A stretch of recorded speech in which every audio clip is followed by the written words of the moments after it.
Continuando con el tema, entonces vamos a hablar de las partidas que hay en contabilidad. Para eso nos remitimos a la teoría y dice que activos activos, la definición es, el activo está constituido por las cosas de valor que se poseen. Por tanto, poniendo un esquema de T, los activos tienen dos lados, a la izquierda el debe, a la derecha el haber. Aumenta del lado del debe y disminuye del lado del haber.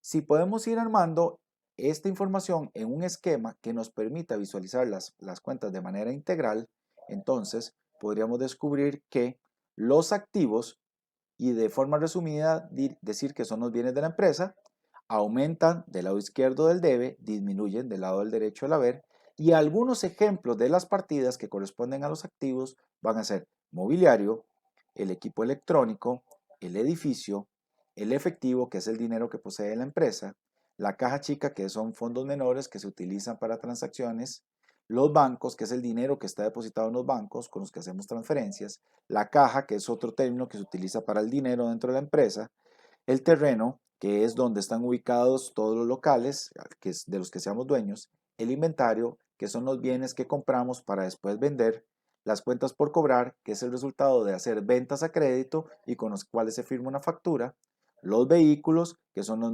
diferentes medios de transporte que tenga la empresa, ya sean helicópteros, lanchas, carros, camiones, motos, lo que sea, van a ser los vehículos de la empresa, y las inversiones, que son dineros que posee la empresa, que por decirlo de alguna forma se le prestan a otra compañía y que esta compañía a cambio nos va a devolver un interés, una ganancia en forma de interés. El siguiente concepto que vamos a valorar son los pasivos y diríamos que el pasivo está constituido por las sumas que el negocio adeuda a los acreedores. Entonces, en esquema de T los pasivos diríamos que al debe van a disminuir, o sea, del lado izquierdo disminuyen, mientras que al haber, del lado derecho, van a aumentar. Siguiendo con el esquema, entonces tendríamos que los pasivos, de forma resumida, para el concepto, son deudas. E igual, del lado derecho aumentan, o sea, al haber, y que del lado izquierdo disminuyen, debe. Y en ese sentido, algunos ejemplos son las hipotecas por pagar, que son documentos que se firman sobre deudas en bienes inmuebles. Los préstamos por pagar podría ser un ejemplo que se emplee de dinero que recibimos de bancos o otras instituciones. Podría ser una cuenta por pagar, que es cuando compramos a crédito y firmamos una factura para cancelar en un cierto tiempo después. Los intereses por pagar, por aquí dice interese, entonces vamos a corregir esa, intereses por pagar. Estos intereses por pagar corresponden a esta hipoteca, por ejemplo, o a alguno de estos préstamos, y los documentos por pagar, que son cuando la firma de la deuda implica un contrato de prenda, una letra de cambio o un pagaré. Continuando, tenemos la tercera de las partidas, que la vamos a decir capital, también conocido como patrimonio. Para fines de este curso lo vamos a usar como capital para que se distinga de la letra P de los pasivos y entonces no tengamos P de pasivos, P de patrimonio, sino P de pasivos y C de capital, y así lo identificamos. Dice la definición que son los derechos económicos del dueño o dueños del negocio sobre los activos. El capital en esquema de T lo vamos a traducir de esta manera. Aumenta del lado derecho, o sea, al haber, y disminuye del lado izquierdo, o sea, del debe.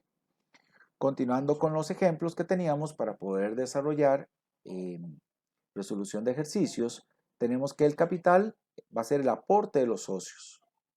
Aumentan del lado derecho al debe y disminuyen del lado izquierdo al haber.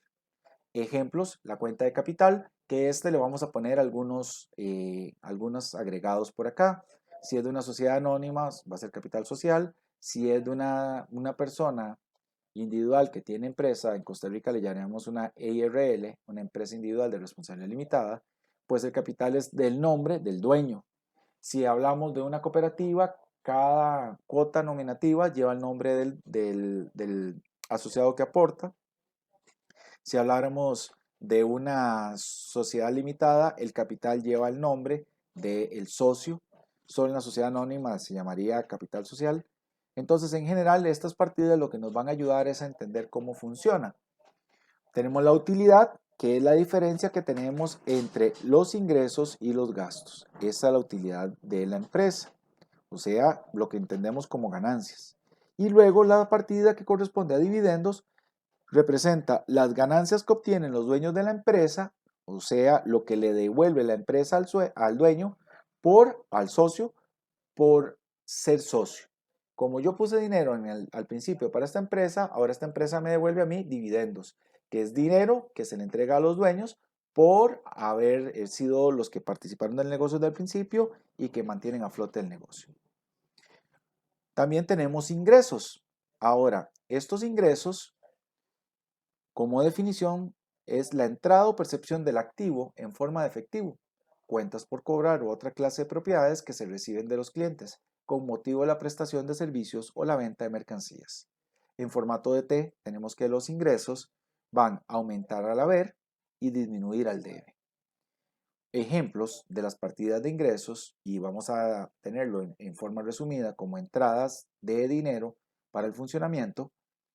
Vamos a tener las ventas, que es un ingreso al que podríamos no agregarle la muletilla de ingreso o ganado para que sepamos que es un ingreso, porque hace un rato mencionamos los pasivos y no lo hice notar. Todos los pasivos llevan la muletilla de por pagar.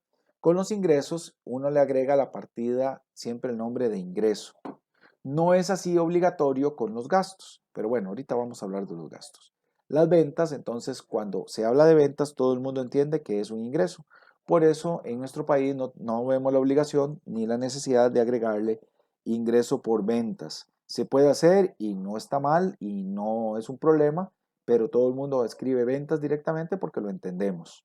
Ingresos por servicios, eso es cuando en lugar de tener un inventario de cosas que compré para revender, me dedico a dar servicios, como en el caso de la contabilidad. Nosotros nos dedicamos a dar servicios. Ingreso por alquiler puede que sea que yo tenga algún activo que lo voy a utilizar para alquilar. Entonces están los rentacar, están los que alquilan maquinaria, diferentes tipos. Puede ser que yo lo que haga sea vender bajo comisión, entonces mi ingreso va a ser por comisiones. También puede ser que yo cuando venda o me dedique a alguna actividad financiera, lo que tenga son ingresos por interés, porque esté prestando dinero. Y también podríamos tener, en lugar de decir ingreso por interés, podríamos tener las diferentes fuentes de ingreso con la muletilla ganado. Entonces, interés ganado, las ventas ganadas, los servicios ganados, alquiler ganado, comisiones ganadas, como el nombre que se le puede asignar a los ingresos. Eso depende de la bibliografía que consultemos o también del país donde se esté llevando propiamente la contabilidad. Finalmente, para hablar de los gastos tendríamos que se entiende por gasto al costo que origina el uso de las cosas o servicios con la finalidad de generar ingresos. Bajo el esquema de T tenemos que aumenta del lado del debe y disminuye del lado del haber. Ejemplos de gastos tendríamos gastos por sueldos, que significaría lo mismo que gastos por salarios o por planillas, dependiendo de quién lo haya construido. Podríamos separarlo como que hay términos correctos o incorrectos. Por el momento, cualquiera de los tres nos funciona y lo entendemos como salarios. Y podríamos, en lugar de poner gasto por sueldos, podríamos escribir tan solo sueldos y se entendería como gasto. En el caso acá que teníamos alquileres, podríamos poner alquiler y entiendo como gasto. Si el alquiler es un ingreso, tengo que poner ingreso por alquiler. Si el alquiler es un gasto, escribo alquiler solo y lo entiendo como gasto. Si eso los confunde, le agregamos el alquiler al principio hasta que nos acostumbremos a cómo funcionan las diferentes partidas. Continuando con esto, hay 5 partidas que nos van a llevar a la ecuación contable.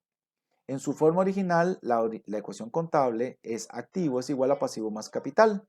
Y en su versión extendida agregaríamos los ingresos y los gastos. ¿De qué forma?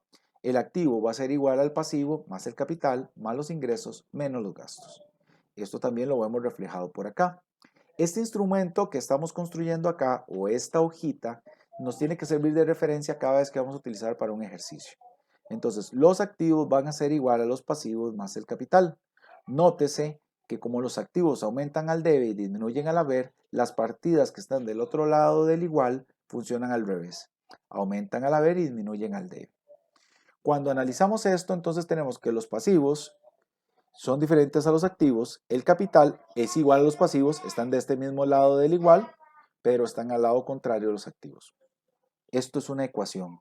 Entonces, los activos aumentan al debe, disminuyen al haber. Los pasivos aumentan al haber, disminuyen al debe. El capital aumenta al haber, disminuye al debe. Los ingresos, que es lo que me ayuda a crecer mi capital, aumenta al haber y disminuye al debe. Funciona igual que el capital. Pero los gastos se los tengo que rebajar a los ingresos, por tanto me va a disminuir al capital. Entonces funciona al revés, como me va a disminuir, funciona al revés, o sea, igual que los activos que están del otro lado, entendiendo que aumentan al debe y disminuyen al haber. Todo esto nos va a servir para construir una contabilidad, pero vamos a ir por partes. Adicionalmente, estos lados, el izquierdo y el derecho, los podemos encontrar de varias formas. Las partidas, independientemente de las que sean, de estas 5 que hablamos, van a tener dos lados, debe y haber. Lado izquierdo debe, lado derecho haber. Pero también los podemos ubicar con referencia de débito para el debe y crédito para el haber. Cargo para el debe, abono para el haber. Debitado al debe, acreditado al haber. Entonces es otra forma con la cual nosotros lo podemos descubrir. Y finalmente vamos a hablar del sistema de partida doble. ¿Qué es el sistema de partida doble? Dice que las transacciones del negocio son diariamente analizadas. Sus efectos y resultados son registrados con aumentos o disminuciones en los 5 elementos. Debido a que la contabilidad está basada en los 5 elementos, los cuales constituyen las variables de la ecuación, el registro hecho para la transacción está compuesto de dos partes. Uno o más débitos y uno o más créditos. Ven, ya aquí empiezan a aparecer las diferentes formas de que se habla. Esa dualidad da origen al denominado sistema de partida doble. Para que lo entendamos de forma simple, el sistema de partida doble significa que vamos a tener dos lados, uno izquierdo y uno derecho, un debe y un haber. Y pueden haber muchas operaciones del lado del debe y muchas operaciones del lado haber. ¿Ok? Básico, tiene que haber una de cada lado para que eso nos dé la ecuación contable y nos cumpla con un principio de igualdad. Si yo tengo 100 del lado del debe o 1000 del lado del debe, tengo que tener 1000 del lado del haber. Si no es así, tengo un problema. Esto lo que nos permite es verificar que la contabilidad esté bien hecha. ¿Ok? Eso es el sistema de partida doble. Ahora, para concluir con la teoría, entonces vamos a decir que el diario es el primer registro de una operación que se hace en el libro de diario. A esta operación se le llama asentar en el diario y el diario es el libro de registro original o primera anotación. Luego está el mayor. Los cargos y créditos a las distintas cuentas, según se muestran en los asientos de diario, se registran en una cuenta mediante el proceso llamado mayor, pasar al mayor o mayorización. También tenemos el balance de comprobación. Estos son algunos conceptos básicos, ¿verdad? Que vamos a estar mencionando. Balance de comprobación. Para comprobar la igualdad de los saldos deudores y acreedores de las cuentas de mayor, se acostumbra a formar una lista de dichos saldos, sumándolos en dos columnas separadas. A esta lista se le llama balanza de comprobación.